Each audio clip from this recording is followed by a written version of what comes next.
அதிமுக பாஜக பிணக்குகள் முறிந்து விட்டதா? கோவையில் கூஸ் பம்ப்ஸான நிகழ்வு. சாரு அந்த சத்தம் போல மாஸ் சாரு. காசு இல்லை, பிரியாணி இல்லை, கோட்ரு இல்லை, அட பஜ்ஜி போண்டா கூட இல்லை. ஆனாலும் இந்த மனுஷன் கூப்பிட்டா மட்டும் அலையா ஏன் மக்கள் வராங்களே தெரியலையே. மேடை ஏறியதும் ஆர்ப்பரித்த மக்கள் கூட்டம். அது மட்டுமல்ல, அவர் பேசத் தொடங்கியதும் விண்ணை பிளந்த தொண்டர்களின் சத்தம். அவர் யாரும் இல்ல, நம்ம அண்ணாமலை ஐபிஎஸ் தான். கோவையில் என்ன நடந்தது, என்ன பேசினார், தொண்டர்களின் ஆர்ப்பரிப்பிற்கு என்ன காரணம், வாங்க இந்த வீடியோவில் பார்க்கலாம். அதற்கு முன்பாக நமது சேனலை சப்ஸ்கிரைப் செய்து கொள்ளுங்கள். தொடர்ந்து வீடியோவை முழுமையாக பாருங்கள். அன்பு தமிழ் நெஞ்சங்களுக்கு அன்பு வணக்கம்.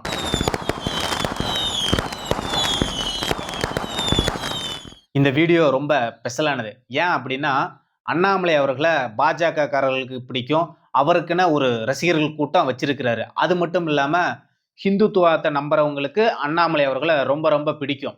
ஆனா ஏன் அப்படின்னா, அதிமுக தொண்டர்களே அண்ணாமலையை பார்ப்பதற்கும் அவரோட பேச்சை கேட்கறதுக்கும் ரொம்ப ஆர்வமா இருந்தாங்க அப்படிங்கிறதான் இந்த வீடியோவோட முக்கியமான நோக்கம். நேற்று திமுகவிற்கு எதிராக அதிமுக சார்பில் மாபெரும் ஆர்ப்பாட்டங்கள் ஒவ்வொரு மாவட்ட வாரியாக நடைபெற்றது. அதுல மிக குறிப்பா கோயம்புத்தூர்ல அண்ணாமலை அவர்களுடைய தலைமையில அதிமுகவின் ஆர்ப்பாட்டம் நடந்தது. அதுல அண்ணாமலை அவர்கள் ஆர்ப்பரித்த காட்சிகள் ரொம்ப பேசும் பொருளா அரசியல் வட்டாரத்துல பார்க்கப்படுகிறது. ஏன் அதிமுக தலைவர்களே மிரண்டக்கூடிய ஒரு காட்சிகள் அங்கு நடந்தேறியது. ஏன் அப்படின்னா, அண்ணாமலை அவர்கள் மேடை ஏற பேச வரும்போது அங்கு இருக்கக்கூடிய தொண்டர்கள் ஆறாவரம் ரொம்ப விண்ணை பிளக்கும் அளவிற்கு இருந்தது. அண்ணாமலை குறித்து அறிமுகப்படுத்திய அம்மன் அர்ஜுன் அவர்களின் பேச்சு கூட கேட்க முடியாத அளவிற்கு அந்த அளவிற்கு ஆறாவரம் அங்கு இருந்தது. அது மட்டுமல்ல, அவர் வந்த பிறகு எஸ்பி வேலுமணி அவர்கள் திமுக அரசாங்கத்தை கடுமையா எதிர்த்து பேசினாரு. ஆனா அவர் பேசி முடிக்கும் போது ஒரு வார்த்தையை சொன்னாரு, அண்ணாமலை அவர்களுடைய பேச்சை கேட்கறதுக்கு நானே ஆர்வமா இருக்கிறேன் அப்படிங்கிறதையும் மென்ஷன் பண்றாரு. இதுல எல்லாம் வச்சு பார்க்கும்போது அதிமுக பாஜக அண்ணாமலைக்கு இடைப்பட்ட பிணக்குகள் சரியாயிடுச்சு அப்படிங்கிறதா நமக்கு எல்லாம் ஒரு தோன்றக்கூடிய நிகழ்வாக நமக்கு அமைகிறது. அண்ணாமலை அவர்கள் அந்த மேடையில பேசுறதுக்கு தொடக்கமே திமுக ஆண்டதும் போதும் மக்கள் மாண்டதும் போதுங்கிறத சொல்லிதான் ஆரம்பிச்சாங்க. அது மட்டும் இல்லாம திமுக சாதனை சாதனைன்னு சொல்லிக்கிட்டே இருப்பாங்க. அவங்க எங்கெங்கெல்லாம் சொல்லுவாங்க அப்படின்னா, டிவியில சொல்லுவாங்க, மேடையில சொல்லுவாங்க, மக்கள் கிட்ட நேரடிச்சு பொய் சொல்லுவாங்க, ஊர் ஃபுல்லா போஸ்டர் அடிச்சு ஒட்டுவாங்க அப்படிங்கிறத சொன்னாரு. ஆனா களத்துல யதார்த்தமான உண்மை என்ன அப்படின்னா, அப்படி எந்த விதமான ஒரு நிகழ்வுமே திமுகவோட 5 ஆண்டு ஆட்சி காலத்துல நடக்கலைங்கிறத அண்ணாமலை அவர்கள் பொது வெளியில போட்டு உடைத்தாரு அவரது பாணியிலேயே. காட்டாட்சி, பேயாட்சி, அராஜக ஆட்சி, பெண்களுக்கு எதிராக பாலியல் வன்கொடுமை செய்யக்கூடிய கட்சி இனியும் தமிழகத்துல ஆட்சி கட்டளை இருந்தா தமிழகம் தாங்காது. பெண்களுக்கு எதிரான குற்றங்கள் மேலும் அதிகரிக்கும். வீட்டில் இருக்கக்கூடிய பெண்களுக்கு கூட சுதந்திரமான பாதுகாப்பு கிடைக்காது என்பதை அண்ணாமலை அவர்கள் தெளிவுபடுத்தியிருந்தார். அந்த கூட்டத்துல பெருவாரியாக பெண்கள் தான் அங்க இருந்தாங்க. அந்த பெண்களுக்கு ஏற்றாறு போலதான் அவரது பேச்சுக்களும் அமைஞ்சது. பெண்களை மையப்படுத்தி இந்த ஆட்சி காலத்துல பெண்களுக்கு எதிராக என்னென்னலாம் கொடுமைகள் நடந்திருக்குங்கிறத ஒரு பெரும் பட்டியலே இட்டாரு. அதுல மிக குறிப்பா கிருஷ்ணகிரியில 65 வயது மூதாட்டிக்கு நடைபெற்ற பாலியல் கொடுமை பத்தி பேசினாரு. 2.5 வயசு குழந்தைக்கு நடந்த பாலியல் வன்கொடுமை பத்தின பேசினாரு. விளாத்திக்குளத்துல பள்ளி மாணவிக்கு நடந்த பாலியல் வன்கொடுமை பத்தி பேசினாரு. அது மட்டும் இல்ல, கோயம்புத்தூர்ல ஒரு பெண்ணை எரித்த சம்பவங்கள் எல்லாம் அதை பத்தி பெண்கள் மத்தியில ரொம்ப ஈர்ப்போட உயிரோட்டமா எடுத்து கொண்டு போனாரு. அது மட்டும் இல்லாம 5 ஆண்டு காலத்துல திமுக அரசாங்கத்துல டாஸ்மார்க் மூலியமா என்னெல்லாம் பண்ணியிருக்காங்க, கிட்டத்தட்ட 1400 கோடி பாட்டில் வித்திருக்காங்க. அது மூலியமா 10 ரூபா பாலாஜி 10 ரூபாயா சேர்த்து கிட்டத்தட்ட 15,000 கோடி ரூபாய் சம்பாரிச்சிருக்காரு. அந்த சம்பாரிச்ச பணத்தை வச்சுதான் கீழ்மட்ட தொண்டர்கள் இருந்து மேல்மட்ட தலைவர்கள் வரலும் வச்சுக்கிட்டு இருக்காங்க. அதை வச்சுதான் இவங்க அரசியல் பண்ணிட்டு இருக்காங்க. ஒவ்வொரு மாநாடு அப்படிங்கிற பேர்ல 200 கோடி 300 கோடி செலவு பண்றாங்க. இது எல்லாமே நம்ம கிட்ட இருந்து அடிச்ச பணத்தை வச்சுதான் இவங்க அரசியல் பண்ணிட்டு இருக்காங்கிறதையும் அண்ணாமலை அவர்கள் பேசினாரு. அதுல மிக குறிப்பா செந்தில் பாலாஜி அவர்கள் தான் கோயம்புத்தூரோட பொறுப்பு அமைச்சராகவும் இருக்கிறாரு. அவர் அப்பப்ப 10 ரூபா பாலாஜி கோயம்புத்தூர் வருவாரு. வந்ததுக்கு அப்புறம் பார்த்தா அவர் வெளியில இருக்க மாட்டாரு. ஒண்ணு புழல் சிறையில் இருப்பாரு. அதையும் மீறி வெளியில இருந்தா டெல்லியில சிபிஐ அலுவலகத்துல உட்கார்ந்துட்டு இருப்பாரு. இவர்களெல்லாம் நீங்க நம்பக்கூடாது. இவர்கள் நம்மளெல்லாம் ஏமாத்தக்கூடாது. பெண்களை வாக்கு வாங்க தயாரா இருங்க. அவங்களோட பேச்சும், அவங்க கொடுக்கக்கூடிய கொலுசுகள் எல்லாம் பார்த்து நீங்க ஏமாறந்த கூடாது. ஒரு முறை மாநகராட்சி தேர்தல் அப்ப கொலுசெல்லாம் குடுத்து நம்ம ஏமாந்த போதும். இனி ஏமாறக்கூடாது. இவ்வளவு மோசமான காட்டாட்சி நடத்தக்கூடிய திமுக அரசாங்கம் இனிமேலுக்கும் தமிழ்நாட்டில் இருக்கக்கூடாதுங்கிறது அண்ணாமலை திமுகத்துக்கு எதிராக வலுவாக அவரது பேச்சுக்களும் அவரது பிரச்சாரமும் அமைஞ்சது அப்படிங்கிறத சொல்லணும். ஏன்னா ஏற்கனவே பல நேரங்கள் பல தலைவர்கள் ஏன் நம்மளே கூட பேசியிருக்கோம். திமுக தலைவர்களுக்கும் அண்ணாமலைக்கும் உரசல்கள் இருக்கு அப்படிங்கிறதான். ஏன்னா கடந்த சாணக்கிய ஆண்டு விழாவிலேயே எடப்பாடி பழனிசாமி அவர்கள்ட்ட ரங்கராஜ் பாண்டிய அவர்கள் ஒரு கேள்வி கேட்டாரு. அண்ணாமலைக்கு உங்களுக்கு என்னதாங்க பிரச்சனை அப்படிங்கிறது. எனக்கும் அவருக்கும் மரியாதைக்குரிய அண்ணாமலை அவர்களுக்கும் எந்த பிரச்சனையும் இல்லைங்க. நீங்களும் ஊடகம் பத்திரிகையாளர்கள் சந்திச்சு தான் அவங்களுக்கு அந்த பிரச்சனை இந்த பிரச்சனை அப்படின்னு நீங்களா தான் எழுதுறீங்க. நீங்க அமைதியா இருந்தா போதும். தலைவர்கள் நாங்க எல்லாம் அமைதியா ஒத்துழைச்சு தான் நாங்க பணியாற்றிட்டு இருக்கோம் அப்படிங்கிறத எடப்பாடி பழனிசாமி அவர்கள் பேசியிருந்தாரு. அண்ணாமலை அவர்களும் அண்ணன் எடப்பாடி பழனிசாமி அவர்கள் முதலமைச்சர் ஆகணும், அதுக்கு நம்ம கடுமையா பணியாற்றணும் அப்படிங்கிறத அவர் வரக்கூடிய மேடைகள் எல்லாம் தொடர்ந்து பேசிக்கிட்டே இருக்கிறாரு. பத்திரிகையாளர் சந்திப்புலையும் அவர் தொடர்ந்து பேசுறாரு. அது மட்டும் இல்லாம அண்ணாமலை அவர்களும் கரூர்ல நடந்த அதிமுகவோட அலுவலகத்துக்கு நேரடியா சென்று அங்க இருக்கக்கூடிய 2 கட்சி தொண்டர்களையும் நேரில் வைத்து தேர்தல் பணி குறித்த ஆலோசனை கூட்டம் அதிமுகவோட மாவட்ட செயலர் விஜயபாஸ்கர் தலைமையில எல்லாம் நடந்துச்சு. அண்ணாமலையும் தலைமையேற்று நடத்தினாரு. அப்ப அந்த பத்திரிகையாளர் சந்திப்புல கூட நம்ம கரூர் செந்தில் பாலாஜி கரூர்ல என்னெல்லாம் பண்றாருங்கிறதெல்லாம் சொன்னாரு. நமக்கெல்லாம் தெரியும், ஈரோடு கிழக்குல தேர்தல் அப்பவே நம்ம செந்தில் பாலாஜி மக்கள் எல்லாம் ஆடு மாடு பட்டியல் அடைக்கிற மாதிரி அடைச்சு இருந்தாரு. அது இப்ப கரூர்ல செந்தில் பாலாஜி ஆரம்பிச்சுட்டாராம். அங்க 60 பட்டி தயார் பண்ணி வச்சிருக்கிறாராமா மக்களை அடைச்சு வைக்கிறதுக்கு. அதுக்கு வெளியில பிரியாணி கடை, ஹோட்டல் அப்படிங்கிற ஒரு பேர்ல பட்டி ரெடி பண்ணி வச்சிருக்கிறாராமா செந்தில் பாலாஜி. செந்தில் பாலாஜி தேர்தல் வித்தக்காரங்கிறது தொடர்ந்து ஒவ்வொரு தேர்தல் அப்பயும் நிரூபிச்சுக்கிட்டே இருக்கிறாரு. அவருக்கு எப்படிதான் இந்த மூளை வேலை செய்யுதுங்கிறதே தெரியல. இதுக்காகவே கரூர் கேங்க உட்காந்து வேலை செய்யும் போல.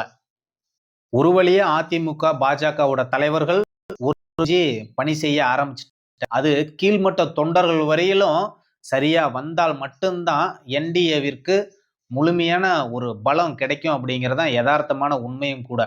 தலைவர்கள் இணைஞ்சாலும் இன்னமும் கீழ்மட்டத்தில் இருக்கிற தொண்டர்களுக்கு அந்த இணைப்புங்கிறது சாத்தியமில்லாம இருக்கும் அப்படிங்கிற ஒரு அச்சம் என்டிஏவின் தலைவர்களுக்கு நிச்சயமா. ஏன்னா திமுக பங்கீடுகள் வேகமா நடத்திட்டு இருக்காங்க. காங்கிரஸ் கட்சிக்கு கூட 25+1, மதிமுகவுக்கு 4, அதுலயும் 3 உதயசூரியன், இந்திய முஸ்லிம் லீக் கட்சிக்கு 2, கொங்கு நாடு நம்ம ஈஸ்வரன் கட்சிக்கு 2, இன்னொரு இஸ்லாமிய கட்சிக்கு 2, இப்போ இன்னைக்கு சிபிஐ கட்சிக்கு 5 இடம். இதுல என்ன அப்படின்னா எல்லா கட்சிகளுக்குமே கடந்த தேர்தலில் நின்னதை விட குறைச்சு கொடுத்துட்டு வராரு. காங்கிரஸ் கட்சிக்கு ஒரு 3 இடம் அதிகப்படுத்தி இருக்காங்க. இந்த சிபிஐ கட்சிக்கு பண்ணியிருக்காங்க. போன தேர்தல் அப்ப 6 இடம் நின்னாங்க. இந்த தேர்தல் அப்ப 5 தான். இதுல என்ன அப்படின்னா தேமுதிக புதுசா வந்திருக்கு. அந்த தேமுதிகவுக்கு மாநிலங்களவை உறுப்பினர் பதவியும் கொடுத்துட்டாங்க. இது என்ன அப்படின்னா விசிகவுக்குள்ள ஒரு பெரும் புகைச்சல் இருக்கு. நம்ம இவ்வளவு ஆண்டு காலமா திமுகவோட பயணிக்கிறோம், நம்மளை விட தேமுதிக பெரிய கட்சியா, அவங்களுக்கு மாநிலங்களவை தராங்க, நம்ம கேட்கிற பொது தொகுதியவே தரமாட்டேங்கிறாங்களே அப்படின்னு திருமாவளவனுக்கு ஒரு அவரது ஆசைய வெளிப்படுத்தியும் திமுக கண்டுகொள்ளாமே இருக்குது. எப்பவுமே திருமாவளவனை இந்த திமுக தலைவர்கள் பிளாஸ்டிக் சேரா தான் மதிச்சிட்டு இருக்கிறாங்கிறது தான் உண்மையும் கூட. அது நம்ம பல நேரங்கள்ல பார்த்திருக்கோம்.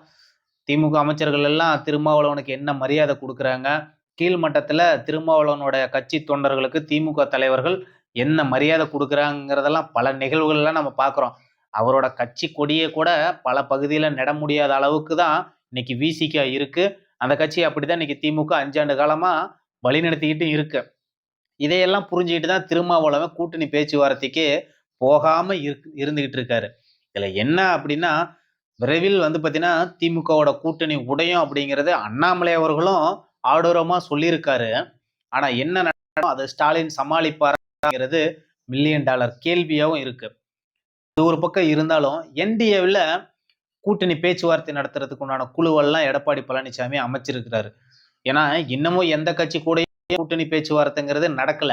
ஏன்னா அதுல கூட்டணி பேச்சுவார்த்தை அவங்க நடத்தக்கூடிய ஒரு கட்சி அப்படின்னா அது பாஜகவும் பாமக 2 கட்சி மட்டும்தான். இதுலயும் குறிப்பா பாஜகவோட அவங்க பேசி ஒரு ஃபைனலைஸ் பண்ணிட்டாங்க அப்படின்னா மீதி கட்சிகள் எல்லாமே டக்கு டக்குன்னு முடிச்சிருவாங்க. எல்லாமே சிறு சிறு கட்சிகள் தான். எல்லாமே 1, 2 ஒன்னு அதிமுக சின்னம் அப்படி இல்லைன்னா பாஜக சின்னத்துல ஏதாவது ஒன்னெல்லாம் போட்டி போட்டு அவங்க நிக்க வச்சு சமாளிச்சிருவாங்க. ஆனா இவங்க இன்னும் இந்த திமுகவுக்கு எதிரான ஒரு பிம்பத்தை இன்னும் சரியா கட்டமைக்கலையோங்கிற ஒரு சந்தேகம் நமக்கெல்லாம் எழுந்துகிட்டே இருக்கு. இன்னைக்கு கிட்ட நம்ம ஒரு கேள்வியை கேட்டோம் அப்படின்னா ஒரு பேத்துக்கிட்ட கேட்டோம் அப்படின்னா கிட்டத்தட்ட 7-8 பேரு திமுக தான் வரும் அப்படின்னு சொல்லுவாங்க. ஏன் அப்படின்னா அவங்க அந்த ஒரு பிம்பத்தை தொடர்ந்து கட்டமைச்சுக்கிட்டே இருக்காங்க. அவங்களுடைய மீடியா பலத்திலையும் அவங்க கிட்ட இருக்கிற அதிகார பலத்திலையும் செல்வாக்குலையும் தொடர்ந்து மக்கள் மத்தியில் அந்த கட்டமைப்பை பெருசுபடுத்திக்கிட்டே இருக்காங்க. அதனாலதான் சிறு சிறு கட்சிகள்லாம் கூட ரோட்ல போறவங்க வரவங்க எல்லாம் கூப்பிட்டு வாங்க கூட்டணிக்கு உங்களுக்கு நான் ஒரு சீட்டு தரேன் அப்படின்னு சொல்லி கூப்பிட்டுக்கிட்டே இருக்காங்க.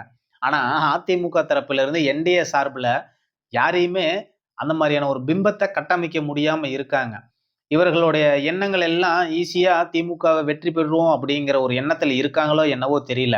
ஆனா திமுகவுடைய இந்த மாய பிம்பத்தை என்டிஏ உடைத்தால் மட்டும்தான் தேர்தல் களத்தில் ஒரு நல்ல ஆரோக்கியமான ஒரு போட்டியை கொடுக்க முடியுங்கிறத என்டிஏவோட தலைவர்கள் புரிந்து கொண்டால் களம் இன்னும் வேகமாக படு சூடாக இருக்கும் என்பதுல துளியும் சந்தேகமும் இல்லை.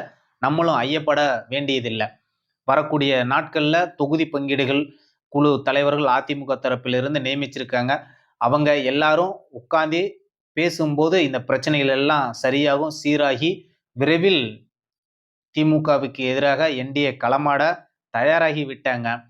அண்ணாமலை ஏற்கனவே கேட்டது மாதிரி தேர்தலுக்கு என்னங்க பிளான் வச்சிருக்கீங்க, நம்ம எல்லாம் உட்காந்து பேசினாதாங்க தேர்தல் பிளான் நமக்கு ஒரு சேஃப் கிடைக்கும், அதுக்கப்புறம் தாங்க நம்ம தொகுதியில பணியாற்ற முடியும், சுற்றுப்பயணம் எல்லாம் செய்ய முடியும் அப்படின்னு அண்ணாமலை ஏற்கனவே பேசியிருந்தாரு. அது இன்னமும் என்டிஏ தலைவர்கள் மத்தியில நடைபெறாமே இருக்கு.